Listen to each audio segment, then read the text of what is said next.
Hello everyone, welcome back to my channel.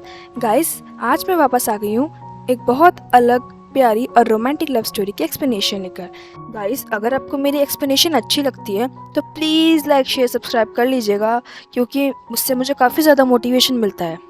आज की हमारी कहानी सबसे अलग है, क्योंकि इस कहानी में एक मेन लीड और एक फीमेल लीड नहीं है, बल्कि हमारी मेन लीड को होता है एक लड़के से प्यार, और दूसरी तरफ एक रिच प्ले बॉय को हो जाता है हमारी फीमेल लीड से प्यार, जिसे वो जस्ट एक फ्रेंड मानती है।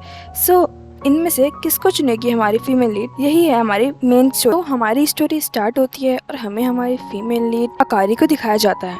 वो हाथ में अपनी ड्राइंग बुक लेकर बैठी थी और उसमें बहुत ही सुंदर ड्राइंग दिखाई दी। वहाँ पर वो कह रही होती है कि एक ड्राइंग बुक में कितना कुछ हो सकता है। वो किसी की लव, किसी की फ्रेंडशिप, सब कुछ समेट के हम एक ड्राइंग बुक में रख सकते हैं, और इसीलिए उसे ड्राइंग करना बचपन से बहुत ज़्यादा पसंद है। आगे हमें इकारी के बेस्ट फ्रेंड को दिखाया जाता है और वो सब ना एक साथ कहीं घूमने गए हुए थे आइलैंड पे, और वो सब कह रहे होते हैं कि आज तुम्हें वो ज़रूर मिल ही जाएगा, लेकिन हम बताते नहीं है वो किसकी बात हो रही है। आगे में दिखाते हैं कि अकारी वहाँ देख रही होती है ऐसे शिप पर, तो वो वहाँ पर देखती है हमारे सेकंड मेन लीड को किसी और लड़की के साथ, जो वहाँ पर कुछ ज़्यादा ही बिजी लग रहा था। इसका नाम अरितोषी है और ये एक नंबर का रिच प्ले बॉय है, और ये बस लड़कियों के साथ घूमता रहता है, उनके साथ रोमांस करता रहता है जो भी इसे लड़की मिले। तो फिर जैसे ही वो अकारी को देखते हैं दोनों, फिर शर्मा के लड़की वहाँ से चली जाती है। आगे इकुमी आइलैंड को घूमने चली जाती है, तो वहाँ पर ना वो बहुत सुंदर नज़ारे को अपने ड्राइंग में बना रही होती है अपने हाथों से।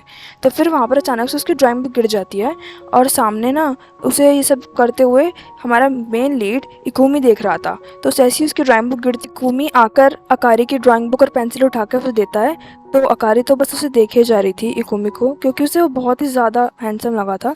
तो ये लव एट फर्स्ट साइट हो गया था दोनों को ही, दोनों एक दूसरे को बहुत ज़्यादा पसंद करने लगे थे। तो उसके बाद वो कहता है कि क्या तुम इससे घूमने चलोगी? यहाँ आइलैंड हमारी उसके साथ चली जाती है घूमने। वो काफ़ी सारी जगह जाते हैं, फिर अचानक से ना इकुमी उसका हाथ पकड़ लेता है अकारी का। तो फिर दोनों को लग रहा है कि हाँ, दोनों ही पसंद करते हैं एक दूसरे को। तो बाद में फिर हमें अकारी को उसके दोस्तों के साथ दिखाते हैं। वो कह रही होती है फिर से बंद है क्या आज? उसके बाद अकारी यहाँ पे ना एक मकसद से आई है। यहाँ पर उसके फ्रेंड्स अलग एक जगह होते हैं, अकारी एक अंधेरी सी जगह, एक फॉरेस्ट एरिया सी में आ जाती है। वो हाथ में एक रैबिट लेके देख रही थी। अकारी के वो बहुत ज़्यादा दिल के करीब था। फिर हमें बताया जाता है कि 4 साल पहले जब अकारी इकुमी मिले थे इसी आइलैंड पर, तो फिर इकुमी ने अकारी को रैबिट दिया था, और तो दोनों की पसंद सेम ही थी। तो बाद में हमें दिखाते हैं इकुमी निकाल रही होती है बैग में से वही रैबिट, तो दोनों के पास एक एक पेयर हो जाता है रैबिट का। और बस इस बात इकुमी अकारी को कह देता है कि मुझे तुम बहुत अच्छी लगी हो, और ज़िंदगी में पहली बार मुझे ऐसी कोई लड़की लगी जिसे देखते ही मुझे प्यार हो गया। मैं अकारी से कह देता है 4 साल बाद एग्जैक्ट यहाँ मीटियोर शो दोबारा से होगा, इसीलिए तुम यहाँ पे दोबारा आना और हम इसी जगह सेम टाइम पर मिलेंगे। तो उसके बाद इसीलिए अकारी इतनी दूर जापान से यहाँ पर आई थी आइलैंड पर उससे मिलने के लिए। फिर बाद में अकारी वहाँ बैठी होती है, तो वहाँ पर अचानक से अरितोषी आ जाता है। वो उसे वहीं शिप पर मिला था, पर वो याद नहीं कर पा रही थी कि वो कौन है। तो वो कहता है कि क्या तुम अपना रास्ता भटक गई हो? तो उसके पास आके बैठ जाता है, और फिर उससे अचानक से कहने लगता है कि क्या तुम दुखी हो? चलो मैं तुम्हें कंफर्ट कर देता हूँ। तो फिर उसे ज़बरदस्ती फोर्सफुली किस करने लगता है, लेकिन अकारी तो बहुत ज़्यादा गुस्सा हो जाती है, कहती है कि क्या बदतमीजी है, वहाँ भी मैंने देखा तुम लड़की के साथ लगे पड़ रहे थे, और उसके बाद यहाँ पे भी आ गए हो। तो कहता है कि सॉरी सॉरी, मुझे लगा तुम उन लड़कियों में से हो जो पसंद करती हैं सब करवाना। तो उसके बाद वो कहते हैं कि तुम यहाँ क्यों आई हो, किसका वेट कर रही हो? अकारी कहती है कि मैं अपने फर्स्ट लव को मिलने के लिए आई हूँ, हम दोनों ने प्रॉमिस किया था इसी टाइम पे यहाँ पे मिलेंगे, लेकिन वो आया नहीं। तो फिर वो कहता है कि 4 साल बाद कौन मिलेगा यार, कैसी बात कर रही हो? उसके बाद वो कहती है तुम चुप रहो, तुम्हें क्या पता है, तुम जैसे प्ले बॉय। ऊपर से ना आकाश में बहुत सारे तारे गिरने लगते हैं, क्योंकि ये मीटियोर शो ही था। तो उसके बाद वो खड़े होकर देखने लगती है, तो वहाँ अरितोषी बस देखता रह जाता है उसकी ब्यूटी को, इसीलिए वो खड़ा होकर उसकी फोटो लेने लगता है उसके बिना पूछे। अरितोषी ना एक बहुत अच्छा फोटोग्राफर था। आगे में दिखाते हैं अकारी को इकुमी में नहीं मिलता, तो उसके बाद वो अपने घर आ जाती है। अकारी अभी कॉलेज स्टूडेंट है, लेकिन वो जॉब लेना चाहती थी, इसीलिए वो जॉब का इंटरव्यू देने जाती है।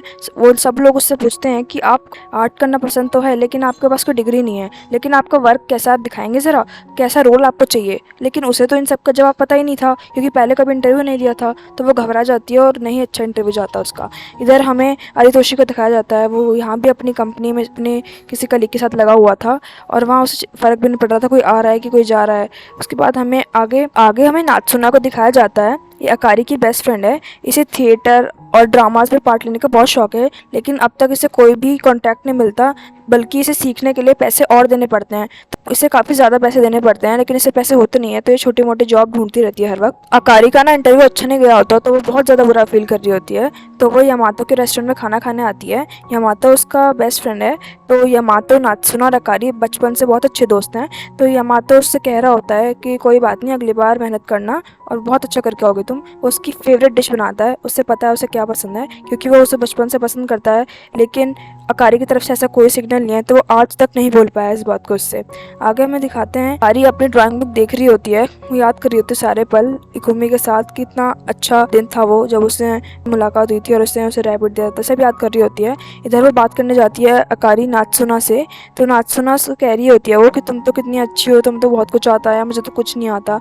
इधर हमें नात्सुना की असलियत पता चलती है कि नात्सुना इतनी ज़्यादा गरीब है कि उसके पास पैसे नहीं होते, तो वो किसी के साथ भी डिनर करने चली जाती है और डिनर के बदले उन्हें पैसे मिलते हैं। तो फिर इधर अकारी ना ऐसी रास्ते में रातों कहीं से आ रही होती है, तो वहाँ पर एक आदमी आ जाता है। वो उसे ज़बरदस्ती कहने लगता है कि मेरे साथ चलो, मेरे साथ चलो। उसे कुछ समझ नहीं आ रहा होता कि किस बारे में बात हो रही है, लेकिन वो हाथ पकड़ के खींचने लगता है। तो वहाँ अचानक से एक इंसान आता है, उसके सामने आकर उस आदमी से लड़ता है, उसे पीटता है और उसे हाथ पकड़कर भगाकर कहीं और लेकर चला जाता है। तो वो जैसे ही मुड़ के देखते हैं ना एक जगह रुकने के बाद, तो पता चलता है कि वो इकुमी है। और जैसे ही अकारी को पता चलता है कि इकुमी है, वो अजीब सा एक्सप्रेशन बनाती है, वो भागना शुरू कर देता है। इकुमी उसे छुपने कर पता नहीं कहाँ चला जाता है। फिर हमें दिखाया जाता है इकुमी किसी का सर्वेंट बना हुआ था, वो किसी की सिगरेट जलाता है, उसका मतलब माफिया गैंग से कोई कनेक्शन हो गया था। तो कारी उसके पीछे भागी भागी आ जाती है। तो वहाँ एक क्लब दिखाया जाता है, वहाँ पर वो भागी भागी अंदर घुसना चाह रही होती है, लेकिन उसे कोई अंदर नहीं आने देता। फिर वहाँ पे ना एक जॉब की पोजीशन खाली थी, तो वो अचानक से कह देती है कि मैं तो जॉब के लिए आई हूँ। तो फिर अंदर घुसती है, जैसे ही वो इकुमी से मिलने के लिए बहुत सुंदर से कपड़ों में आती है, रेड कलर के गाउन में। तो फिर वो इकुमी से बात करना चाह रही थी, लेकिन वहाँ पे जो सर्वेंट होता है उसका हाथ पकड़ के कहता है कि तुम यहाँ क्या कर रही हो, चलो अंदर, तुम्हारा काम ये है आज से।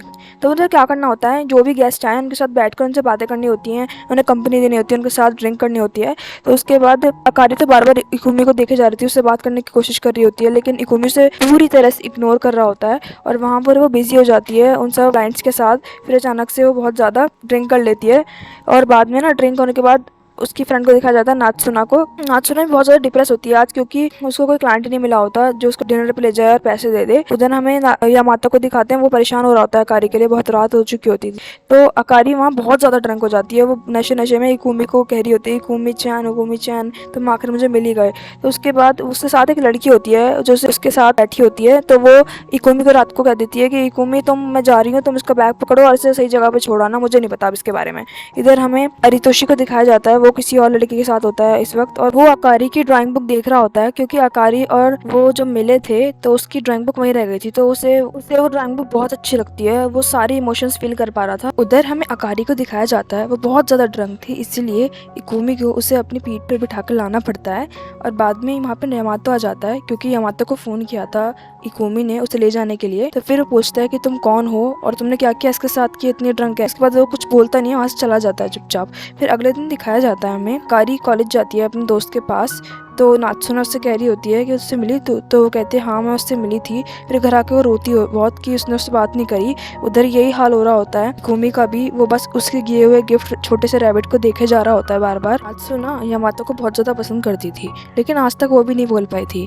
फिर वो अचानक से जा रही होती है उसके रेस्टोरेंट में, तो वो बस बोल देती है, वो सोचती है मन में कि अब तो बोल ही दूंगी। वो बोलने के बाद से जाते डायरेक्टली किस कर लेती है और वो बेचारा परेशान हो जाता है कि ये क्या कर रही है। आगे हमें अरितोशी को दिखाया जाता है, वो सेम कॉलेज में पढ़ता है जिसमें अकारी पढ़ती है, लेकिन वो बहुत ज़्यादा रिच प्ले बॉय है ना, इसलिए तो उसके आसपास बहुत सारी लड़कियां घूमती रहती हैं। लेकिन वो जाके सीधा अकारी के साइड में बैठ जाता है और पूछता है इससे, कहता है मैं तुम्हारा फर्स्ट लव मिला? वो कहती है हाँ मिला तो, लेकिन उसने हमें पहचानने से इनकार कर दिया। लेकिन वो कहता है कि तुम्हारी एक ही लाइफ होती है, तो तुम उसे एक बार वापस जाके कन्फेस कर दो, क्या पता वो किसी वजह से तुम्हें मना कर रहा हो। उसके बाद वो उसकी बातों से बहुत ज़्यादा इफेक्ट हो जाती है, वो भागी भागी चली जाती है तो थैंक यू बोलकर। वो कहता है वेलकम। बाद में वो भागी भागी जाती है, उसके पोस्ट सीधा इकुमी के पास जाती है, उससे कहती है कि मुझे तुम्हें कुछ कहना है कि 4 साल पहले हम मिले थे, तुम्हें याद होगा, तुम ऐसे भूल नहीं सकते हो। वो कहती है हम दोनों ने प्रॉमिस किया था मिलने का, लेकिन तुम आए नहीं और सिर्फ मैं ही आई, ऐसा क्या हुआ जो तुम वहाँ पर नहीं आए। फिर वो उसके हाथ में वही ड्राइंग देती है जिस ड्राइंग को देखकर वो उसे बहुत ज़्यादा पसंद आई थी। उसके बाद वो उससे कहता है कि मुझे याद नहीं है कि कौन हो तुम। वो कहती है कि ऐसा कैसे हो सकता है। फिर वो अचानक से ड्राइंग उसके हाथ में देखता है, तो फिर वो दोनों वहीं बैठे होते हैं और ऊपर से स्टार्स गिर रहे होते हैं। वो बिना कुछ सोचे उस ड्राइंग को फाड़ के उसको चूरा चूरा कर देता है। उसके बाद वो कहता है कि मैं नहीं जानता, तुम यहाँ से जाओ। इकुमी उसकी ड्राइंग के टुकड़े टुकड़े करके उसी के ऊपर फेंक देता है और इस बात से अकारी बहुत ज़्यादा हर्ट हो जाती है। बाद में वो उठकर उन्हें ही देखे जा रही थी बार बार कि वो कितने प्यार से बनाई थी उसने ड्राइंग। और हमें आरितोशी को दिखाया जाता है, वो कंप्यूटर पे देखे जा रहा था अकारी की वही फ़ोटो जो उसने खींच ली थी उससे बिना पूछे। उसे अकारी फर्स्ट साइट में बहुत ज़्यादा पसंद आई थी और वो उसे पसंद करने लगा था। आगे हमें इकुमी को दिखाया जाता है, वो बस बैठा होता है, वो कुछ सोच रहा था। उधर अकारी उन टुकड़ों को चुन रही थी, उसका दिल टूट चुका था, वो बहुत ज़्यादा रो रही थी। उधर घर आके वो उन्हें जोड़ती है और वहाँ पर एक टुकड़ा बच जाता है जो मिलता है अगले दिन इकुमी को। तो वो भी उसे उठा के पता नहीं क्या करता है उसका, लेकिन उठा लेता है। बाद में उस टुकड़े को देख रहा होता है और उसके हाथ में वो होता ही है कि तुरंत वहाँ वो लड़की आ जाती है रात वाली। वो उससे कहती है तुमने उस लड़की को छोड़ दिया था क्या? फिर वो कहता है कि हाँ। फिर वो कहती है कि तुम उसे जानते थे? वो बोलता है नहीं नहीं, मैं नहीं जानता। उसके बाद हमें नात्सुना को दिखाया जाता है, वो बात कर रही होती है अकारी से अपनी लास्ट डे के बारे में कि उसने प्रपोज कर दिया था यामातो को, लेकिन उसने रिजेक्ट कर दिया। वो बहुत बुरा फील कर रही थी, वो रो रही थी उसके सामने, लेकिन कहती है कि मैं बहुत स्ट्रांग हूँ, ऐसी चीज़ें तो आती जाती रहती हैं लाइफ में। आगे हमें इकुमे के माफिया बॉस को दिखाया जाता है, वो किसी से पैसे वसूल कर रहा था इसलिए उसके बाल पकड़ रखे थे। लेकिन तभी वहाँ इकुमी आ जाता है, वो कहता है कि मैटर मैं सॉल्व कर लूँगा। वो आदमी कहता है कि मैं किसी लड़की से दिलवा देता हूँ पैसे। वो उसे डांट के कहता है कि तुम्हारा मैटर है, तुम सॉल्व करके दोगे। फिर हमें दिखाया जाता है यामातो को पता चल जाता है कि वो इकुमी है और इसी से मिलने की बात कर रही थी अकारी। तो फिर वो आकर उससे कहता है कि कभी भी किसी से प्रॉमिस मत किया अगर तुझसे पूरे ना किया जाए। उधर हमें अकारी को दिखाते, वो बिस्तर में बैठकर बस रोए जा रही थी, लेकिन वहाँ पे तुरंत यामातो अपने घर से खाना बनाकर लाता है और उसको दे देता है ताकि वो खुश हो जाए। उसका फेवरेट फूड था इसलिए वो खाकर बहुत खुश हो जाती है। वो थैंक यू कर रही होती है यामातो को। बाद में वो नात्सुना के पास जाती है और फिर वो दोनों मूव ऑन करने का सोच लेते हैं। बाद में अकारी अपनी एक और फ्रेंड के पास जाती है, वो उसे किसी की फ़ोटोग्राफ्स दिखा रही होती हैं जो खींची होती हैं बहुत अच्छे फोटोग्राफर ने। वो उसे बहुत पसंद आती है, वो एक फ़ोटोग्राफ को बस देखे जा रही थी। उसके बाद वो पूछती है कि बस वैसे बनाई किसने है ये तो बता। फिर वो कहता है कि बहुत ही अच्छा इंसान है, जिसे मिलवाऊंगी ज़रूर किसी दिन। आगे हमें नात्सुना को दिखाया जाता है, वो हर बार जिस क्लाइंट के साथ डिनर पर जाती थी और वो उसे पैसे देता था, इस बार उसने मना कर दिया था कि खाली डिनर के लिए अब से मैं पागल थोड़ी हूँ कि तुम्हें पैसे दूंगा, अब तुम्हें मेरे साथ घूमने चलना होगा किसी दिन। तो फिर वो मना कर देती है कि नहीं नहीं। फिर वो कहता है कि ठीक है कोई बात नहीं, तो जाओ। उसके बाद हमें उमे के माफिया बॉस को दिखाया जाता है, वो उसके साइड में आकर कहता है कि तुम्हें शुगर डैडी चाहिए, लेकिन अगर तुम्हें ज़रूरत है तो तुम मेरे साथ चलो। उसके बाद वो तुरंत उसको पैसे निकाल कर हाथ में दे देता है और कहता है कि चलो मेरे साथ हैंग आउट करो। उसके बाद वो उसके साथ चली जाती है, वो उसे उसी क्लब में ले आता है और फिर वहाँ में इकुमी को दिखाता है, वो वहाँ वेटर का भी जॉब करता है। बाद में वो उससे बात कर रही होती है तो वो समझ रही होती है कि इसके इंटेंशंस अच्छे तो मुझे लग नहीं रहे। वो उससे कह रहा होता है कि तुम्हें पैसे चाहिए तो मैं दे दूंगा, बस तुम। उसके बाद वो उठती है अचानक से, कहती है मैं सिर्फ वॉशरूम में क्या हूँ कि, लेकिन वो कहता है कि कोट तो यहाँ रख दो, वॉशरूम में तो जाना है। फिर वो वहाँ से किस तरह निकलती है बाहर वहाँ, लेकिन इकुमी मिल जाता है उसे, उसकी हेल्प करता है। वो कहता है कि मैं समझ रहा हूँ कि तुम्हें करने की कोशिश कर रहा है आदमी, ऐसा ही है, ये सबके साथ गलत ही करने की सोचता है, इसलिए तुम जाओ यहाँ से। उसका हाथ पकड़ के बाहर लेके आ जाता है। फिर वो कहती है मेरे पास कोट नहीं है मेरा, तो वो कहता है कोई नहीं, तुम मेरा कोट ले जाओ, कोई बात नहीं, कुछ नहीं होता। उसके बाद उसे कोट उड़ाता है वो, और वो उससे बाय कहती है कि थैंक यू सो मच, तुमने मेरी जान बचा लिया आज उस आदमी से। लेकिन उधर से ही उसका बॉस उसे देख रहा होता है, लेकिन कह रहा होता है उससे कि बहुत सही खेल खेला ना तूने, अब मैं तुझे बताता हूँ खेल क्या होता है असलियत में। उसके बाद हमें इकुमी को दिखाया जाता है, वो मिलने गई हुई होती है अरितोशी से। तो वो दोनों साथ में रेस्टोरेंट में जाते हैं, बातें करते हैं। तो अरितोशी कहता है अरे तुम एक चीज़ भूल गई थी मेरे पास। तो वो कहती है क्या? वो कहता है कि तुम्हारी जो नोटबुक थी वो मेरे पास ही रह गई थी। उसके बाद वो कहती है अरे थैंक यू सो मच, मुझे बहुत ज़रूरत थी उसकी। वो कहता है मुझे पता है तुम ड्राइंग करती हो, पर बहुत अच्छी ड्राइंग करती हो यार, प्लीज़ मेरे लिए, मेरी तरफ से मैं तुम्हें स्पॉन्सर करूँगा, तुम एक ड्रामा लिखो मेरे लिए, और जैसे कंप्लीट हो जाए तो तुम तुरंत मुझे दे देना। लेकिन वो कहती है कि यार कैसी बातें कर रहे हो, मैं तो ऐसे ही करती हूँ, बस ड्रामा वगैरह नहीं मेरे बस की नहीं है। लेकिन वो कहता है कि तुम कर लोगी, मुझे 100% भरोसा है। अकारी को मोटिवेट करने के लिए ये वर्ड्स काफ़ी थे। वो घर आती है, पूरी जी जान से मेहनत करने लगती है, अपने काम को करने के लिए पूरी मेहनत करती है। उधर हमें दिखाया जाता है इकुमी को, वो थोड़ी देर के लिए रेस्ट कर रहा होता है वहाँ से, क्योंकि बॉस ने छोड़ दिया था उसे। नात्सुना बता रही होती है अकारी को कि कैसे वो फंस गई थी एक इंसान के जाल में और कैसे भले इंसान ने उसे आके बचा लिया, वो भी उसके प्यार में पड़ गई थी ऐसा लग रहा था। बाद में हमें दिखाते हैं इकुमी और अरितोशी बात कर रहे होते हैं उन दोनों ने डील फाइनलाइज कर ली होती है और वो दोनों अपने अपने काम में लग जाते हैं। अकाने रेस्टोरेंट में आती है यामातो के और वहीं पे उसे नात्सुना भी मिल जाती है, तो वो बातों में लग जाती है। फिर वो बाहर आती है रेस्टोरेंट के, तो उसे अचानक से एक अननोन नंबर से फ़ोन कॉल आता है। वो कहता है कि अगर तुम्हें इसको ज़िंदा देखना है पास आ जाओ और इसकी जान बचा लो। लेकिन अकारी एक मिनट के लिए सोचने लगती है कि वो कौन हो सकता है, तो उसे तुरंत इकोमी का ख्याल आता है और वो सब काम इकोमी का ही माफिया बॉस करवा रहा था। वो चिढ़ चुका था इकोमी से कि उसने उस लड़की को कैसे जाने दिया। वो उसे खूब पीटता है और कहता है कि अपना दिमाग बना ले, लेकिन अगर तू चाहता है उसे बुलाना, अपने मुंह से बुला ले उसे चुपचाप, वरना मैं मारते रहूँगा। वो उसे बहुत मारता है लेकिन वो कुछ नहीं करता। तो वहाँ अचानक से ना दौड़ी दौड़ी ये बातें सुनकर अकारी खुद ही आ जाती है बिना उसके कुछ फ़ोन कॉल किए। वो वहाँ आकर उसे बचा लेती है। मतलब उसने माफिया बॉस ने कहा था कि अगर वो आ गई तो हम छोड़ देंगे तुझे, अगर नहीं आई तो तुम तुझे मार देंगे, लेकिन वो आ गई। माफिया उसे छोड़ देता है। बाद में दिखाया जाता है कि उसने आने से पहले अरितोशी को फ़ोन कर दिया था कि बचाओ उसे बचाओ। वो समझ जाता है कि उसके साथ कुछ गलत हो रहा है, इसीलिए वो पूछ लेता है कहाँ पर आऊँ, तो वो कह देती है ब्रिज के पास आ जाओ बस, और फ़ोन कट कर देती है। तो अकारी उमी के पास आती है और फिर उसे कंफर्ट करने की कोशिश कर रही होती है, लेकिन वो उसे दूर भगाता है और कहता है कि क्यों उठाया तुमने फ़ोन, क्यों आई हो तुम यहाँ, क्या मैंने बुलाया था तुम्हें। उसके बाद उसकी नज़र अचानक से उसके दिए हुए रैबिट पर पड़ जाती है। उसके बैग में बंधा हुआ था वो उसे उखाड़ के फेंक देता है नदी में। उसके बाद वहाँ पर तुरंत उसी वक्त अरितोशी आ जाता है और फिर वो देख रहा होता है कि उसकी हालत कितनी ख़राब हो रही थी। वो रोए जा रही थी और उसे इतूमी अकेला छोड़ के भाग गया था वहाँ से। इधर हमें दिखाते हैं कि अकारी का तो रो रो के बुरा हाल हो जा रहा था। वो बार बार उस रैबिट को याद कर रही होती है और कह रही होती है कि तुमने ऐसा क्यों किया, तुमने ऐसा क्यों किया। बाद में हमें दिखाते हैं वो बिना कुछ सोचे समझे घुस जाती है पानी के अंदर और बस अंदर जाकर उसे ढूंढने लगती है बुरी तरह। पीछे से अरितोशी आता है, उसके पीछे पीछे वो भी पानी में घुस जाता है। वो उसे रोक रहा होता है, उसके बाद उसे बाहर लेकर आता है। वो रोते रोते बिल्कुल परेशान हो रही होती है। वो उसे अपना कोट उड़ा के कहता है कि इतनी ज़्यादा ठंड हो रही है और तुम ये सब कर रही हो, अगर उसे तुम्हारी परवाह नहीं है तो तुम्हें क्यों है, क्यों कर रही हो तुम्हें ऐसा। उसके बाद वो उसे गले लगा लेता है। अकारी उसके कंधे पे सर रखकर रोए जा रही थी बस, और वो उसे कंफर्ट कर रहा था। तो गाइस स्टार्टिंग में हमें दिखाया जाता है अकारी को, वो किसी बेड पर लेटी हुई थी।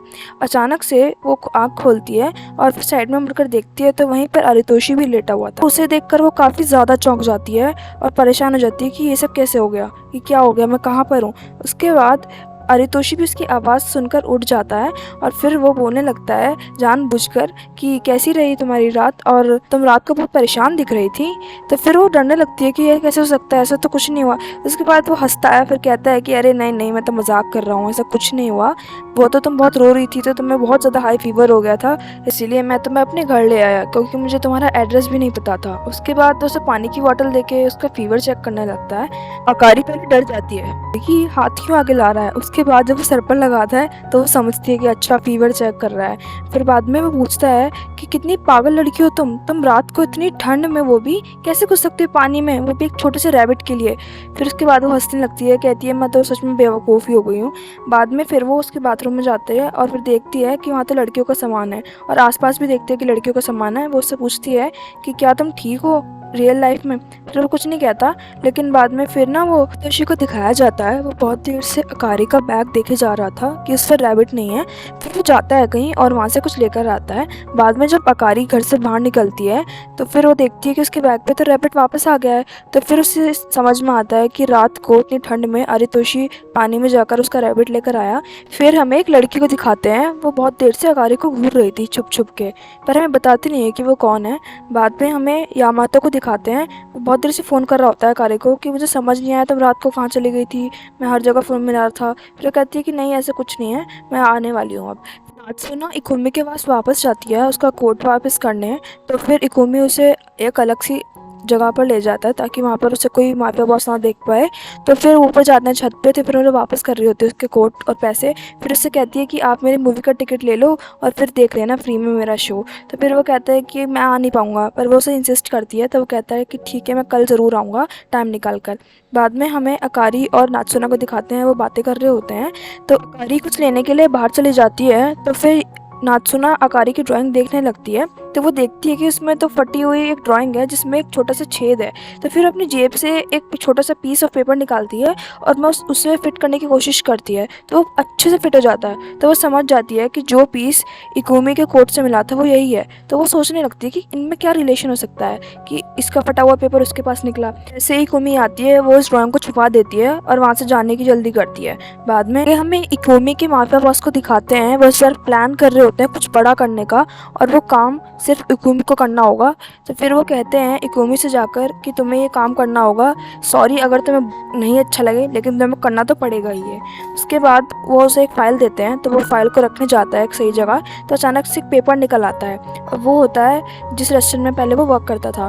तो वहाँ उसे याद आते हैं फ्लैशबैक में कि जब पहली बार उसने अकारी को देखा था उस आइलैंड के मिलने के बाद। तो उसके बाद वो उसे कहता है कि अरे तुम यहाँ पे कैसे आ गई, ऐसे ही उसका रिएक्शन होता है। फिर बाद में वो दिखाने लगता है अपने रेस्टोरेंट को, उसके फादर चलाते थे उसे, और फिर वो दिखाता है कि जो भी यहाँ पे लोग आते हैं उनकी पिक्चर लगा देते हैं यहाँ पर। तो वो बस उसे देखे जा रहा था और वो बहुत ज़्यादा खुश थी इतनी सुंदर पिक्चर्स को देख। वो दोनों एक दूसरे की कंपनी को बहुत ज़्यादा इंजॉय कर रहे थे।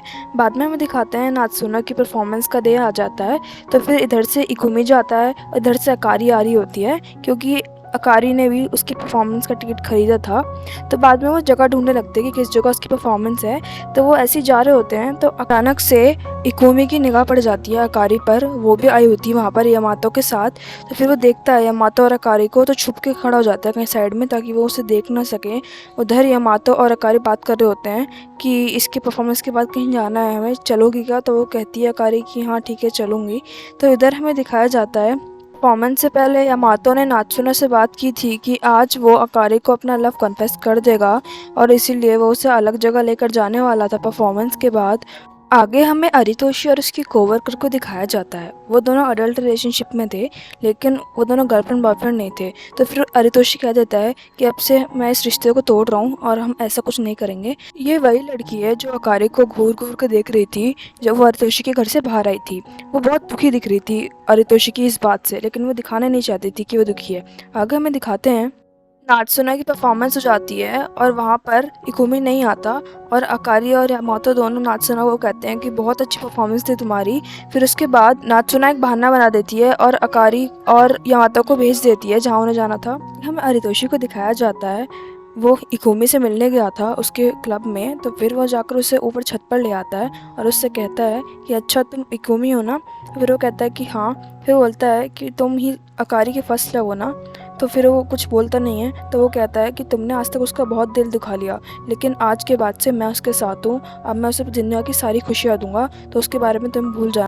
आगे हमें अकारी और यामातो को दिखाते हैं वो अकेले रेस्टोरेंट में लेकर आया था, उसे कुछ बात करनी थी पर वो हिम्मत नहीं जुटा पा रहा था, बार बार कुछ और बोले जा रहा था। फिर वो उससे कहता है कि प्लीज़ तुम इकोमी के बारे में सोचना भूल जाओ, तुम औरों को भी देखो जो तुम्हारे आसपास है, क्योंकि अकारी सिर्फ पूरा टाइम इकुमी की बातें करे जा रही थी। तो वो बहुत ज़्यादा दुखी हो गया था और वहाँ से चला जाता है। अकारी अपने घर आ चुकी होती है और उसके बाद उस रैबिट को देखे जा रही थी, लेकिन फिर उसे तोड़ के निकाल के फेंकने का मन कर रहा था उसे। वो डस्टबिन के पास आ जाती है उसे फेंकने, लेकिन वो कहीं हिम्मत नहीं जुटा पाती उसे फेंकने की।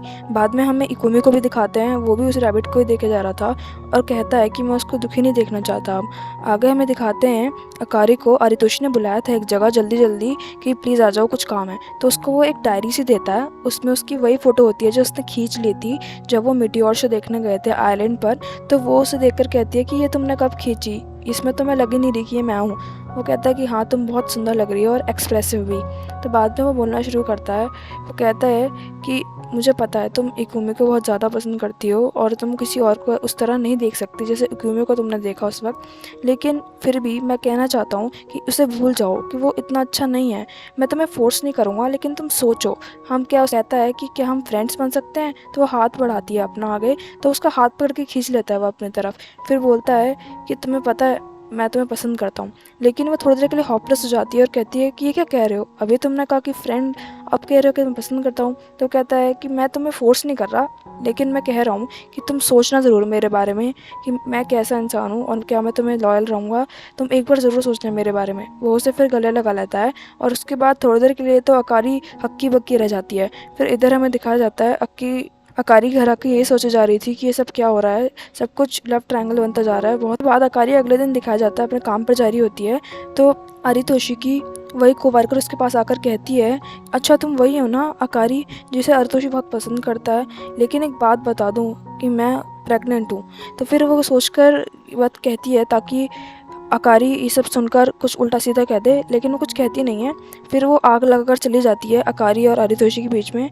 अकारी सोच रही होती है कि ये अरितोषी इतना बुरा कैसे हो सकता है, उसके गर्लफ्रेंड उससे प्रेग्नेंट हो गई है और वो मेरे बारे में उल्टा वो मेरे बारे में सोच रहा है, वो कैसे चीट कर सकता है इसको। इधर हमें इकुमी को दिखाया जाता है, उसके बॉस कह रहे होते हैं कि तुम्हें आज उस काम का अंजाम देना ही होगा। और यहाँ पर नात्सुना बैठी होती है, ये सोच रही होती है कि ऐसे कैसे हो सकता है कि वो छोटा सा टुकड़ा पेपर का मैच हो गया अकारी के टुकड़े से। वो उससे थोड़ा सा ख्याल तो था कि कहीं ये इंसान इकुमी तो नहीं है। बाद में अकारी और यमातो बात कर रहे होते हैं कि वाह तुमने कितना अच्छा ड्रामा बनाया, मुझे तो बहुत अच्छा लगा। तो यमातो उसे प्रेज़ कर रहा होता है, लेकिन कहता है कि अगर तुम मेरी बहुत अच्छी दोस्त हो ना तो मेरे लिए ज़रूर बनाना एक पेज। तो वो कहते हैं ठीक है, अगली बार तुम्हारे लिए बनाऊंगी। बाद में हमें दिखाया जाता है जब अरितोषी से नात्सुना मिलने गई थी, हमें वो वाला टाइम दिखाया जाता है कि नात्सुना जब उससे मिलने गई तो वो पूछने लगती है कि मुझे पता है कि तुम इकुमी हो, क्योंकि मुझे सेम वही टुकड़ा मिला और वही फुल ड्राइंग मिली मुझे अकारी के पास। उसने मुझे बताया था कि तुमने उसकी ड्राइंग फाड़ दी, लेकिन क्या ऐसा हुआ है कि तुमने उसके साथ बात करना भी छोड़ दिया, तुम इग्नोर करते हो। तो फिर उसे पता चलता है कि बात यह है कि उस पर बहुत सारा कर्जा हो चुका है उसके पापा का और अब उसे चुकाना है, इसलिए वो माफिया वाले लोग उसे छोड़ेंगे नहीं अब तक जब तक वो पैसा ना चुका दे। और उसकी ये बात सारी उसकी दोस्त बता देती है जो उसके साथ काम करते हैं क्लब में। और वो कहता है कि प्लीज़ ये बात तुम मुझसे मत बताना, अकारी को अगर पता चली तो वो परेशान हो जाएगी मेरे लिए और मैं उसे घसीटना नहीं चाहता इन सब में। इधर हमें अकारी को दिखाया जाता है, वो अपने काम पर फोकस कर रही होती है। तो वो रेस्टोरेंट में जाती है उसी क्लोज फ्रेंड के जो जानती है अरितोषी को भी। तो फिर वो उसके पास वहीं बैठी होती है, बातें कर रही होती है कि वहाँ तुरंत अचानक से अरितोषी आ जाता है। फिर वो उससे दूर भाग रही होती है, वो तुरंत उसका हाथ पकड़ लेता है कि तुम कहाँ जा रही हो, पर हुआ क्या है ये तो बताओ। वो कहती है नहीं मुझे जाना है, मुझे जाना है, मुझे कोई बात नहीं करनी। फिर वो कह ही देती है कि अपनी गर्लफ्रेंड से तो पूछो कि क्या बात है, वो मेरे पास आई थी मुझे कुछ बताने, तुम इतने बुरे कैसे हो सकते हो। वो कुछ नहीं करता, वो वहीं खड़ा रह जाता है। इधर हमें दिखाया जाता है कि अरितोषी ढूंढ रहा होता है अपने उस कोवर्कर को कि मुझे पता नहीं है वो कहाँ है। इधर हमें दिखाते हैं कि अकारी घर आ जाती है, वो अपने दोस्त के लिए वही पेज बनाने लगती है और उसमें वो दिखाती है कि एक ऐसा इंसान जो हमेशा मुझे चीयर करता है जब भी मैं मुश्किल में हूँ, वो तुम हो मेरे दोस्त यमातो। और बाद में हमें दिखाते हैं अरितोषी की कोवर्कर के पास वो पहुंच जाता है, वो वहीं बैठी होती है, उसका इंतज़ार कर रही होती है। वो पूछता है कि तुम मिली थी क्या। वो कहती है हाँ मैं उससे मिली थी और ये बात सच है कि मैं प्रेग्नेंट हूँ। लेकिन वो कहता है कि पर हम तो रिलेशनशिप में भी नहीं है। लेकिन वो कहती है कि अब मैं कुछ कर नहीं सकती उस बारे में। आगे हमें दिखाते हैं इकुमी को, वो अपना वैसी काम को करने के लिए जाता है जो माफिया ने उससे कहा था। एक्चुअल में उसे एक बूढ़ी अम्मा से पैसे वसूल करने थे, जिन्होंने वो पैसे अपनी पेंशन और अपनी पूरी ज़िंदगी का आगे की काटने के लिए रखे थे। उसका ईमान मान नहीं रहा होता कि मैं ऐसा गंदा काम करूं, इन बूढ़ी औरत से पैसे ले उनसे पैसे वसूल करने जा रहा होता है जब वो, तो साथ में उसका बॉस भी पास में बैठा होता है, वो उसे देखे जा रहा होता है कि क्या कर रहा है। तुरंत वहाँ जैसे ही वो पैसे लेने वाला होता है, कहीं ना कहीं से अकारी को खबर मिल जाती है कि वो ऐसे गलत काम करने वाला है माफिया के साथ मिलकर। तो वो वहाँ जाती है, उसका हाथ पकड़ के खींचती है और उसे घसीटती बाहर लेके चली जाती है बिना उसको सोचते दिए। बाद में हमें बाहर के दिखाते हैं, वो बात कर रही होती है। वो कहता है कि तुम क्यों आ जाती हो बार बार, मैं जो कर रहा हूँ मुझे करने दो ना, तुम हो कौन, पहले दिन से तुम इरिटेटिंग हो, जब भी तुम मिली हो मुझे उस दिन से मुझे इरिटेटिंग लगती थी और आज भी तुम उतनी ही इरिटेटिंग हो। ये बात सुनते ही उसका दिमाग खराब हो जाता है। बोले जा रहा था तो अकारी को गुस्सा आता है, वो उसे चाटा मार देती है बहुत जोर का और उसके बाद कहती है गुड बाय, आज के बाद नहीं मिलूंगी, बहुत गलती कर दी मैंने आके। मम्मी बैठ कर सोच ही रहा होता है कि यार ये सब क्या हो रहा है मेरी ज़िंदगी में। बाद में हमें दिखाते हैं अरितोषी अपनी कोवर्कर की पूरे ख्याल रखने में लग गया था, उसे पानी देता है, उसे बिठाता है। फिर वो हाथ पकड़ के कहती है कि तुम मुझे कभी छोड़ना मत। तो फिर वो कुछ रिस्पांस नहीं देता। इधर हमें दिखाते हैं कि कुमी का बॉस उसे बहुत ज़्यादा डांट रहा होता है कि तुम्हें कुछ काम आता है नहीं आता है, कुछ करोगे नहीं, वो उसे पीटने लगता है। इधर हमें दिखाते हैं अकारी अपने दोस्त के पास आ गई होती है, वो उसके लिए खाना बना कर रेडी बैठा था। उधर उसके पापा कहते हैं कि भाई तू कुछ कहेगा अभी उसे कभी ज़िंदगी में, या बस वो ऐसी करती रहेगी। वो कहता है कि मैं कुछ कह नहीं पा रहा हूँ लेकिन मैं ज़रूर कहूँगा। बाद में हमें दिखाते हैं इकुमी के माफिया बॉस तो उसे माफ़ कर देता है, लेकिन दूसरा वाला इंसान नहीं करता जिस पे मेन काम था इस काम को कराने का।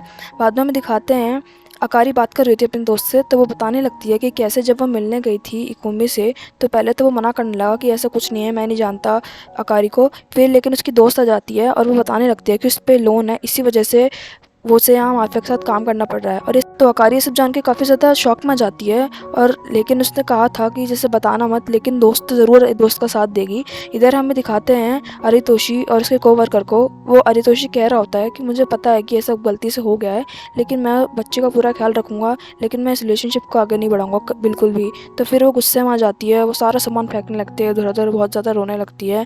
और उसके बाद ज़मीन पर जाके बैठ जाती है और फिर बोलना शुरू करती है कि ऐसा क्या है उसमें जो मुझ में नहीं है, तो मुझे पसंद नहीं कर सकते लेकिन उसे करते हो, तो ऐसा क्या है उसमें। उसके बाद वो कहता है कि ऐसा कुछ नहीं, लेकिन वो इतना में कहने वाला होता है, वो कह देती है कि मैं प्रेग्नेंट नहीं हूँ, मैंने तुम्हें पाने के लिए किया था ये सब, और आज अब तुम मेरे नहीं हो सकते, तो फिर ये झूठ भी किस बात का।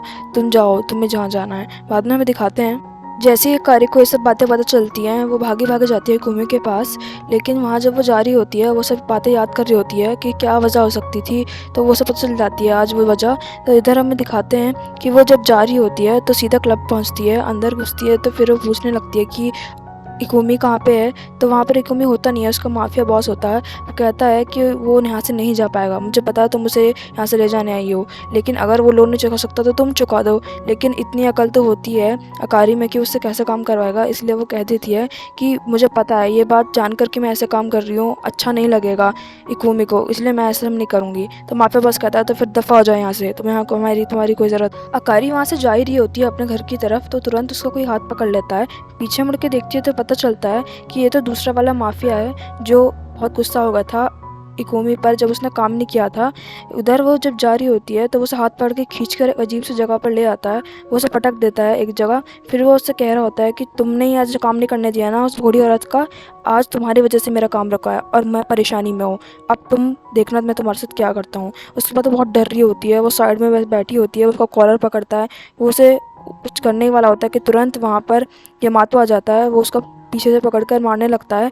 वो जब उनकी हाथापाई हो रही होती है, लेकिन यमातो को तो ये सब आता ही नहीं था, फाइटिंग वगैरह, वो तो काफ़ी सीधा साधा इंसान था, तो वो बहुत ज़्यादा पिट जाता है उस गुंडे से। वो गुंडा उसके पास वापस बार बार अकारी के पास आ रहा था, लेकिन यमातो पूरी कोशिश कर रहा था कि उसके पास ना जाए। वो उसे पीटता है, लेकिन फिर भी वो अच्छा गुंडा नहीं था, वो मार नहीं पा रहा था उसे ढंग से, लेकिन वो उसे पीट देता है, वो उसको बहुत ज़्यादा मारता है। बाद में जब वो चला जाता है, जब वो देखता है कि यहाँ लोग आ रहे हैं, तो फिर यमातो कहता है कि मैं तो बिल्कुल भी कूल नहीं हूँ अकारी, देखो मैं कितना पिट गया हूँ, लेकिन मैं तुम्हें आज एक बात कहना चाहता हूँ कि मैं तुम्हें हमेशा प्रोटेक्ट करना चाहता हूँ। और फिर वो अचानक से अकारी को कर लेता है, वो कहता है कि मैं तुम्हें बहुत ज़्यादा पसंद करता हूँ, आज से नहीं बचपन से, जिस वक्त मैंने तुम्हें देखा था, जब मैंने कहा कि तुम मेरे दोस्त हो, वो हमेशा कुछ ज़्यादा था दोस्त से। तो बाद में अकारी तो बस कन्फ्यूज़ होकर बैठी रहती है, लेकिन उसे पता था कि अभी परेशानी में शायद इसलिए बोल रहा हूँ, लेकिन एंड में भी उसका एक्सप्रेशन बहुत बुरा था। वो बहुत ही अजीब सा फील कर रही होती है कि हर इंसान जो भी आ रहा है उसे कन्फेस कर दे रहा है। तो अब तक वो 3 लोगों के प्यार में पड़े हुए थे, तो वो बिल्कुल समझ नहीं पा रही थी हो क्या रहा है उसकी ज़िंदगी के साथ। में हमें दिखाते हैं कि अरितोषी की कोवर्कर जो उसके साथ रहती थी, वो अब उसके घर छोड़कर जा रही होती है। वो अरितोषी से कहती है कि मुझे समझ आ गया कि मैं तुम्हारे लिए नहीं बनी हूँ, अकारी ही वो लड़की है जो तुम्हारे लिए बनी है, क्योंकि उसने तुम्हें बिल्कुल बदल के रख दिया है। कहाँ तुम प्ले बॉय थे और आज तुम कितने लॉयल हो गए हो। वो जा रही होती है तो अरितोषी से सॉरी बोलने वाला होता है, तो वो कहती है कि प्लीज़ सॉरी मत बोलना, वरना यहाँ से मैं बुरी यादें लेकर जाऊँगी, मैं चाहती हूँ कि हंसते हंसते यहाँ से जाऊँ। फिर वो चली जाती है वहाँ से। इधर हमें नात्सुना को दिखाते हैं, वो बात कर रही होती है अकारी से कि तुमने क्या सोचा, तुम किसे चूज़ करने वाली हो, इकुमी, अरितोषी या फिर यमातो को। तो ये सोचकर अकारी तो थोड़ी देर के लिए सोच में पड़ जाती है। यहाँ यमातो को डांट पड़ रही होती है उसके पापा से कि तुम पिट कर आ गए हो लड़की के लिए। यमातो शॉप क्लोज ही करने वाला होता है कि तुरंत उधर से इकुमी आ जाता है उसके सामने। वो आकर उससे माफ़ी मांगने लगता है कि मुझे माफ़ कर दो, मेरी वजह से आज तुम्हारा ये हाल हो गया, तुम्हारी लड़ाई हो गई माफिया से और इतनी चोटें आ गई हैं तुम्हें। लेकिन वो कुछ नहीं कहता, बस ये कहता है कि तुम्हें जो गुंडागर्दी करनी है कर लो, लेकिन तुम बस अकारी को इन्वॉल्व मत करो इन सब में। इकुमी माफ़ी मांगकर चला जाता है यमातो से आगे।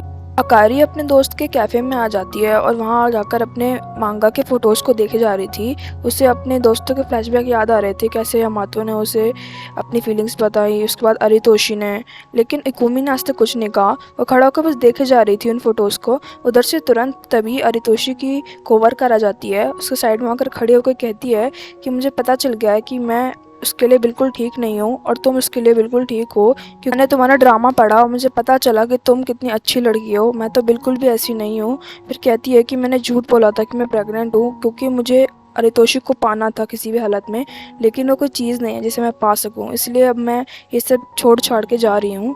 तो उसके बाद उसने गिव अप कर दिया था, वो टाउन छोड़कर ही चली गई थी। बाद में इकोमी को दिखाते हैं, उसे पहली बार पता चलता है कि कोई ड्रामा लिख रही है अकारी, तो वो देखने लगता है उसे ध्यान से। यहाँ अकारी घर आ जाती है और लिखने की कोशिश कर रही थी, लेकिन वो लिख ही नहीं पा रही थी, पता नहीं क्या सोचकर बार बार पेंसिल रखे जा रही थी। इधर वहाँ सुना यामातो के पास जाती है और उससे पूछती है कि पता चला मुझे कि तुम्हारी लड़ाई हो गई किसी से, क्या तुम ठीक हो? तो उसका हालचाल जानने गई थी, तो वो कहता है कि नहीं, ऐसा कुछ बड़ी बात नहीं है, बस ऐसी ही गुंडे से लड़ाई हो गई। इधर हमें इकुमी को दिखाते हैं, वो अपने माफिया बॉस से बात करने जाता है कि मैं अपनी जॉब को छोड़ना चाहता हूँ, लेकिन प्लीज़ आप मेरा कर्ज़ा माफ़ कर दीजिए क्योंकि मैं उसे पूरी ज़िंदगी में नहीं चुका पाऊँगा। लेकिन माफिया बॉस कहता है कि तुम अपने आइलैंड की जो बची हुई ज़मीन है वो बेच दो, मैं तो स्टार्टिंग से कह रहा हूँ कि उसे बेच के अपना कर्जा चुका दो। फिर आगे कुछ सोचने लग जाता है इकुमी। बाद में हमें अकारी को दिखाते हैं, वो अपने दोस्त के पास जाके रेस्टोरेंट में बात कर रही होती है। वो उससे पूछती है कि कभी तुमने सोचा है कि तुम एक्टिंग छोड़ दोगी क्योंकि तुमसे बस हो नहीं रहा है? तो फिर वो कहते हैं कि मुझे कई बार ऐसा लगता है कि मुझसे नहीं हो पाएगा, लेकिन मैं पूरी पूरी कोशिश करती हूँ कि हो, क्योंकि ये मेरा ही ड्रीम है, अपना पैशन है, मेरा खुद का सोचा हुआ, किसी और ने मुझ पर नहीं थोपा है ये, तो मैं गिव अप कैसे कर दूँ उसे? आगे अकारी बहुत सोचने के बाद अपने दोस्त के कैफ़े में आ जाती है जहाँ पर उसकी मांगा की फ़ोटोज़ लगे हुए थे। तो वो उससे कहती कि प्लीज़ तुम ये फ़ोटोज़ हटा दो, अब मैं और नहीं चाहती कि किसी भी इंसान को बुरा फील हो मेरे ड्रामा को पढ़ के, क्योंकि सब लोग मुझे कंपेयर करने लगते हैं उनसे और फिर अपने आप को लेकर इनसिक्योर हो जाते हैं कि हमें तो कुछ नहीं आता और उसे इतना कुछ आता है, या फिर वो कितनी अच्छी लड़की है, हमें भी ऐसा ही बनना है। तो मैं नहीं चाहती लोगों को गलत संदेश मिले मेरी ड्रामा की वजह से। इधर इकोमी को दिखाते हैं, वो ध्यान से पढ़ रहा होता है अकारी की मांगा को और समझ रहा होता है कि ये कहाँ कहाँ से उसने बातें लिखी हैं। अकारी इधर घर आती है, तो फिर आते ही सबसे पहले अपना लैपटॉप खोलकर अपने ट्विटर पे से सारे मांगा को डिलीट कर देती है जो भी अब तक उसने पोस्ट किया था। और उसके बाद हमें दिखाते हैं अगले दिन वो कॉलेज जाती है, वहाँ उससे अरितोषी मिलता है और फिर उसके बाद वो दोनों बात करने लगते हैं। तो वो कहता है कि जब मैंने तुम्हें कहा था कि मैं तुम्हें पसंद करता हूँ तो मैंने सच कहा था, मैं चाहता हूँ कि ये बात तुम्हें पता चले कि मैं प्ले बॉय नहीं रहा हूँ, मैं बहुत बदल चुका हूँ। वो कहता है कि और मुझे ये भी पता चला कि तुमने ट्विटर पे से पूरी मांगा हटा दी, तो ऐसा क्यों? फिर वो बताने लगती है कि मैं नहीं चाहती कोई और इनसिक्योर फील करे कि हमें भी ऐसा ही बनना है, तभी हमें लड़के पसंद करेंगे, क्योंकि हर इंसान अपने आप में अलग होता है। इकोमी अपने माफिया बॉस के पास आ गया होता है, वो उनसे कहता है कि मैं आपसे कुछ कहना चाहता हूँ। तो वो कहते हैं क्या तुम अपनी प्रॉपर्टी ट्रांसफ़र करना चाहते हो? सही चॉइस है तुम्हारी। लेकिन फिर वो कहता है कि ऐसा नहीं हो, मैं ऐसा नहीं करना चाहता, क्योंकि मेरी पूरी ज़िंदगी में अब कोई नहीं बचा है, ना पेरेंट्स, ना रिश्तेदार, ना दोस्त। तो मेरी दुनिया में अपना कहने के लिए मेरे पास कुछ भी नहीं है, सिर्फ वही एक जगह है आइलैंड पे जिससे मेरी कुछ यादें जुड़ी हैं, और मैं नहीं चाहता कि वो यादें भी मुझसे छीन ली जाएं। मैं किस तरह भी करके आपका सारा लोन चुका दूंगा, एक अच्छी सी जॉब करूंगा, पर प्लीज़ मुझे अभी जाने दीजिए। मैं आपसे वादा करता हूँ कि मैं आपका लोन ज़रूर चुकाऊंगा। लेकिन ये बातें सुनने के बाद तो माफिया बॉस का भी दिल पिघल जाता है। वो भी कहता है कि मुझे पता है कि तू अनाथ है, लेकिन कोई नहीं, मैं तेरे को आज आज़ादी देता हूँ, तू जा जहाँ भी जॉब करनी है, अच्छी सी जॉब कर और मेरा कर्जा चुका दियो जब तक चुका पाए, और तू आज से फ्री है। ये सुनकर तो वो बहुत खुश होता है, वो उसे बहुत बार धन्यवाद करता है और फिर चला जाता है वहाँ से। आगे हमें नात्सुना को दिखाया जाता है, वो परेशान हो रही होती है क्योंकि अकारी ना तो यूनिवर्सिटी आई हुई थी, ना घर पर थी, ना कहीं घूमने गई थी आसपास। तो वो समझ नहीं पा रही होती कहाँ गई है वो, तो सब दोस्तों को इकट्ठा कर लेती है वो कि चलो उसे ढूंढने चले। यहाँ इकुमी आज आज़ाद हो चुका होता है, वो बहुत ज़्यादा खुश होता है, वो बस अकारी की फ़ोटो देखे जा रहा था। यहाँ पता चलता है कि अकारी उसी आइलैंड पर गई है जिस आइलैंड पर वो और इकुमी मिले थे। तो वहाँ वो पिक्चर बनाने की कोशिश कर रही होती है, लेकिन बना ही नहीं पा रही होती है। इधर इकुमी भी आ चुका होता है, तो उसे देखकर तो अकारी बहुत ज़्यादा शॉक में आ गई होती है कि ये यहाँ कहाँ से आ गया। फिर वो कहता है कि मुझे समझ आ गया था कि तुम फ़ोन भी नहीं उठा रही हो और तुमने अपनी मांगा भी काट दी ट्विटर पे से, इसका मतलब तुम्हें इंस्पिरेशन नहीं मिल रही कि अब आगे क्या लिखूँ, क्यों लिखूँ। फिर तुम यहाँ पर आ गई होगी अपनी इंस्पिरेशन लेने, क्योंकि ये तुम्हारे दिल के बहुत ज़्यादा करीब है जगह। तो वो कहती है कि हाँ तुमने सही कहा, ये जगह मेरी फर्स्ट लव की याद दिलाती है, इसलिए बहुत ज़्यादा करीब है मेरे दिल के, इसलिए यहाँ पर आ गई। फिर बोलना शुरू करता है कि मैंने अपनी जॉब छोड़ दिया है, क्योंकि जैसे ही मैंने तुम्हारे ड्रामा को पढ़ा तो मैं तुरंत समझ गया कि ये तुमने मेरे ऊपर लिखा है। लेकिन मैं समझ रहा था कि मैं अपनी ज़िंदगी से तो भाग रहा हूँ ऐसे गंदे लोगों के साथ काम करके, इसीलिए मैंने सोचा कि अपनी ज़िंदगी को एक मौका और देता हूँ और गिव अप नहीं करता। इसीलिए मैंने सब कुछ छोड़ छाड़ के आगे बढ़ने का फ़ैसला किया है। तो थैंक यू सो मच, तुम्हारी उस ड्रामा की वजह से आज मेरी ज़िंदगी बच गई, वरना मैं कुछ भी कर सकता था अपने साथ। वो बोलता है, प्लीज़ मुझे माफ़ कर दो, अब तक मैंने तुम्हारी फीलिंग्स को बहुत ज़्यादा हर्ट किया, चाहे तुम्हारा वो रैबिट फेंकना हो या फिर तुम्हारे प्यारी सी ड्राइंग को फाड़ के फेंकना हो। मुझे बहुत दुख है इन सब के बारे में, मुझे माफ़ कर दो, लेकिन मैं सच में तुम्हें बहुत प्यार करता हूँ, प्लीज़ मुझे एक चांस दे दो। आगे हमें दिखाते हैं, आगे अकारी घर आ जाती है तो बस लड़कों के बारे में सोचे जा रही होती है। वो सोचती है कि पहला यामाता है जो मेरे बचपन से दोस्त रहा है, हमेशा जब भी मैं दुखी हुई हूँ मुझे मनाने आ जाता है, उसे पता है कि मुझे क्या पसंद है क्या नहीं पसंद है, मुझे प्रोटेक्ट करना चाहता है, चीयर करता है हमेशा मुझे। दूसरी तरफ अरितोषी है जिसने मुझे आगे बढ़ने के लिए बहुत हौसला दिया, इसलिए मैं आज ये ड्रामा लिख पा रही हूँ, अपनी ज़िंदगी में आगे बढ़ पा रही हूँ। जब जब मुझे ज़रूरत थी उसकी वो तब तब आ गया मेरे पास। तो तीसरी तरफ है इकुमी जो मेरा हमेशा से फर्स्ट लव रहा है और अब तक मैं उसे नहीं भूल पाई हूँ, जिसने मुझे प्यार का मतलब समझाया। आगे हमें अकारी को दिखाते हैं, वो एक फ़ैसला कर चुकी होती है कि अब से मैं किसी और के बारे में नहीं सोचूंगी, किसको बुरा लग रहा है किसको अच्छा लग रहा है मेरे काम से, सिर्फ मैं अपने बारे में सोचूंगी, अपने ड्रीम्स को फॉलो करूंगी, अपना पैशन जो है मेरा मांगा लिखना, ड्राइंग बनाना, उसके बारे में सोचूंगी। वो एक सुंदर सा पेज बनाती है अपनी ड्राइंग बुक का और वो सबको पोस्ट कर देती है ट्विटर पे। सब लोग बहुत खुश होते हैं, जो भी उसके दोस्त रिश्तेदार सब होते हैं जो देखते हैं। उसके बाद हमें दिखाते हैं वो खूब मेहनत करती है अपने मांगा लिखने के, और काफ़ी दिनों हो चुके होते हैं वो जब से मांगा लिखे जा रही थी अपनी। वो दिन रात एक कर देती है। बाद में दिखाते हैं 4 साल बाद का टाइम, वो सीनियर बन चुकी होती है जहाँ भी वो काम करती थी, लेकिन अभी भी बहुत ज़्यादा क्लमसी थी, गिरती पड़ती रहती थी, लेकिन अब उसका सारा फोकस अपने काम पे हो चुका था और उसकी एक ब्रांड बन चुके थे उसके जो मांगा थी, और आज उसे सब मैम करके बुलाते थे। अकारी की मांगा कंप्लीट हो चुकी थी और उसकी कॉपीज़ बन चुकी थी। वो हाथ में लेकर देखती है उसे तो वो बहुत प्राउड फील करती है। वो बहुत ज़्यादा बेस्ट सेलर बुक बन गई थी क्योंकि सब लोग उसे देखने लगे थे। बाद में हमें दिखाते हैं वो अपनी मैनेजर से बात कर रही होती है कि मुझसे नहीं होगा, कैसे लोग असली में आएंगे, लोग मुझे देखने हैं, बस मैं ऐसी सोच रही हूँ कि आएंगे। लेकिन वो कहते हैं कि हाँ हाँ बिल्कुल आएंगे, आप ऐसी कैसी बात कर रहे हैं, आप बहुत फेमस हो चुकी हैं, आपको पता नहीं है। वो जैसी घुसती है सब लोग बस उस पर ताली की बरसातें कर देते हैं, बहुत उसे प्रेज़ करते हैं कि हम आपके जैसे बनना चाहते हैं। आप में हमें दिखाते हैं इकुमी को, वो अपना सारा का सारा लोन चुका देता है उस माफिया बॉस को और उसे बहुत थैंक यू कहता है कि आपने 4 साल पहले मुझे जाने दिया यहाँ से, वरना मैं कुछ नहीं कर पाता अपनी ज़िंदगी में। माफिया बॉस इकुमी से कह रहा होता है कि कभी भी ना ज़िंदगी में हार मत मानना। इधर हमें मैनेजर को दिखाते हैं अकारी की, वो उससे कह रही होती हैं ये तो बस शुरुआत है, अब आगे आगे देखिए आप कितनी फेमस होती हैं। इधर अकारी के फ़ोन में मैसेज आ गया होता है कि मीटियोर शो जो हर 4 साल में होता है उस आइलैंड पर, वो होने वाला है। तो इसमें बहुत सारे तारे गिरते हैं आसमान से, तो सब देखने आते हैं उसे। इधर हमें दिखाते हैं वो अपने मैनेजर से बात करती आ रही होती है अकारी, तो रास्ते में देख लेती है वो अचानक से इकुमी को एक लड़की से गले मिलते हुए, और वो बहुत ज़्यादा फैमिलियर और एक दूसरे को करीब लग रहे थे। और उसके बाद वो देखती है वो दोनों साथ में जा रहे होते हैं कहीं, तो वो शॉक में आ जाती है कि ऐसा कैसे हो सकता है, इसने तो मुझसे कहा था कि बस तुम 4 साल वेट करो, उसके बाद 4 साल में जब वो मेटेओर शो होगा हम उसी जगह पे मिलेंगे, सेम टाइम पे सेम प्लेस पे। और वो प्रॉमिस भी करता है, और क्या ये इतना बदल चुका है 4 साल बाद, मतलब कि उन्होंने 4 साल अपने आप को, अपने ड्रीम्स को, अपने पैशन को फॉलो करने के लिए दिए थे।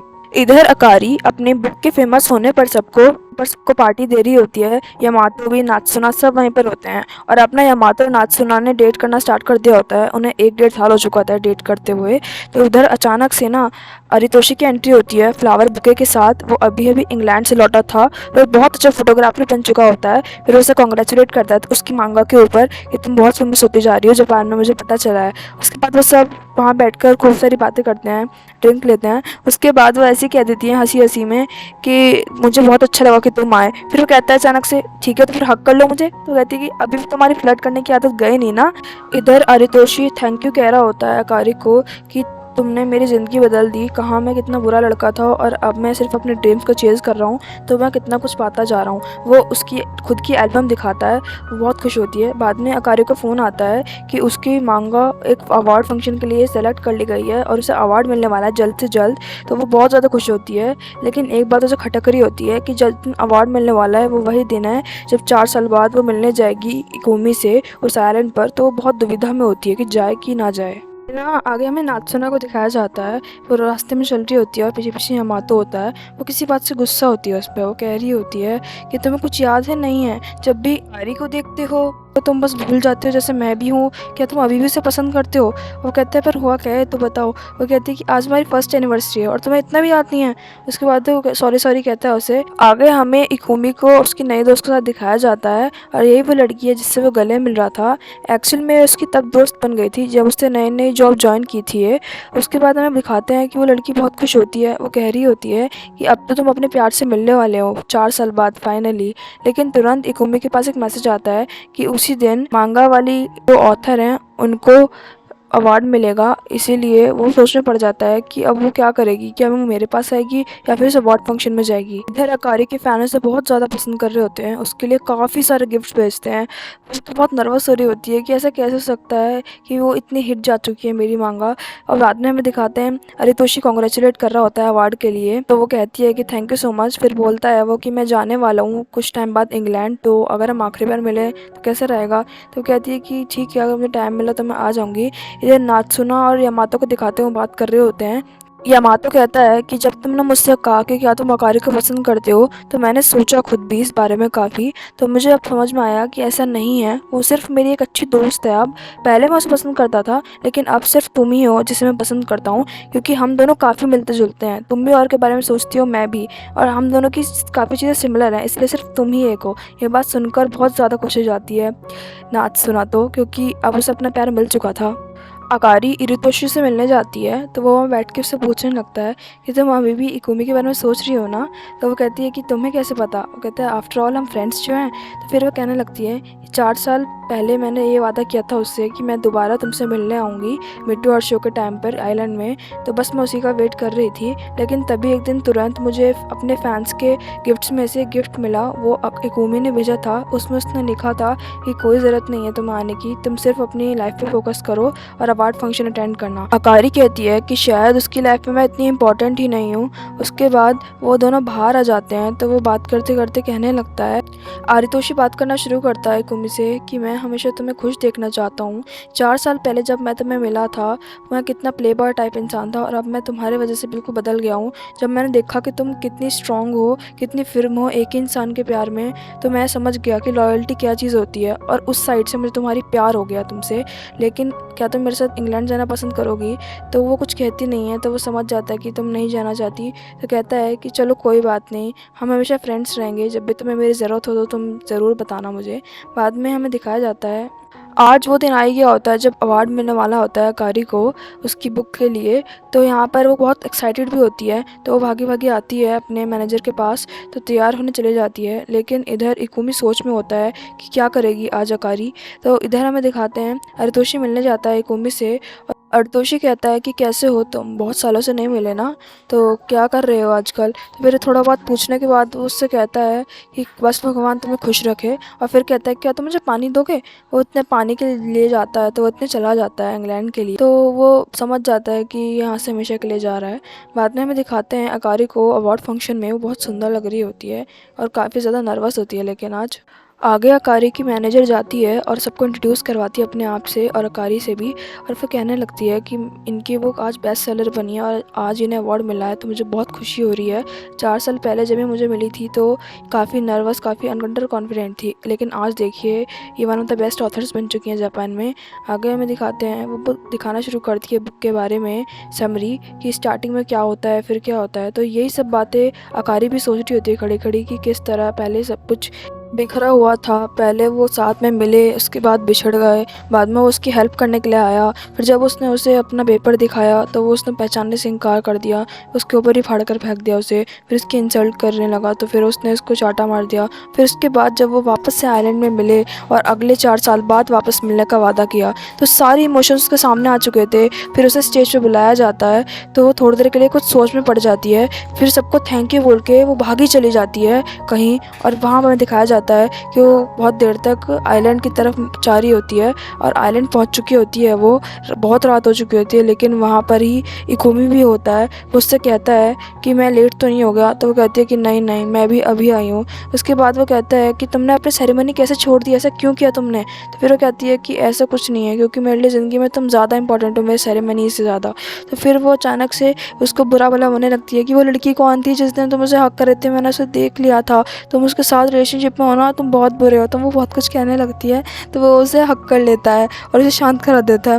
वो थोड़ी देर के लिए चुप हो जाती है। उसके बाद वो बिना उसके कुछ बोलने दिए पहले ही वो इकोमी इस बार पूरी तैयारी से आया था। वो इस बार नहीं खोना चाहता था अकारी को, इसलिए वो अपने साथ रिंग लेकर आया था। वो अपनी जेब से रिंग निकालता है और उसके सामने प्रेजेंट कर देता है। वो बहुत ज़्यादा खुश होती है। वो कहता है कि आई लव यू, प्लीज़ क्या तुम मुझसे शादी करोगी? इस 4 साल के खेल से मैं अब थक चुका हूँ। अब मैं तुम्हें अपनी आंखों से 1 मिनट के लिए भी परा नहीं होने देना चाहता। उसके बाद वो उसके हाथ में रिंग पहना देता है। अकारी भी बहुत ज़्यादा खुश होती है क्योंकि वो भी यही चाहती थी कि अब दोनों सक्सेसफुल हो चुके थे, तो अब वो अपनी लाइफ को अच्छे से जी सकते थे। इधर हमें नात्सुनो और यामातो को दिखाते हैं। वो भी विश मांग रहे होते हैं क्योंकि स्टार टूट गया होता है ऊपर से। इधर आरितोशी को दिखाया जाता है। वो भी अपनी लाइफ में बहुत अच्छा कर रहा होता है। वो इंग्लैंड में होता है अपनी फ्रेंड के साथ। इधर टाइम का लीव होता है और हमें दिखाया जाता है कुछ साल बाद का सीन कि अकारी और इकुमे ने अपना अलग घर ले लिया होता है। वो दोनों काफ़ी खुश होते हैं। उन्होंने शादी भी कर ली होती है और अकारी अब और ड्रामास लिखने लगी है। वो काफ़ी ज़्यादा फेमस होने लगी है। और एंड में हमें वो फोटोग्राफ दिखाया जाता है जिस पेपर को फाड़ दिया था इकुमे ने, उसका अकारी ने एक फोटोग्राफ बनाकर उनके साथ रख लिया था। तो यहाँ पर हमारे इस ड्रामे की एक्सप्लेनेशन खत्म होती है। आपको कैसा लगा है ड्रामा, प्लीज़ कमेंट सेक्शन में ज़रूर बताइएगा। और आपको इस कहानी का कौन सा एलिमेंट सबसे ज़्यादा अच्छा लगा? मुझे तो अकारी का कैरेक्टर बहुत अच्छा लगा क्योंकि इसमें हमें दिखाया गया है कि लाइफ में कुछ भी हो, अपने पैशन और अपने ड्रीम को कभी नहीं छोड़ना चाहिए किसी के लिए भी। और ये बात इसकी बहुत अच्छी थी कि इसमें फीमेल कैरेक्टर बहुत स्ट्रॉन्ग था। So thank you for watching and bye bye, love you all.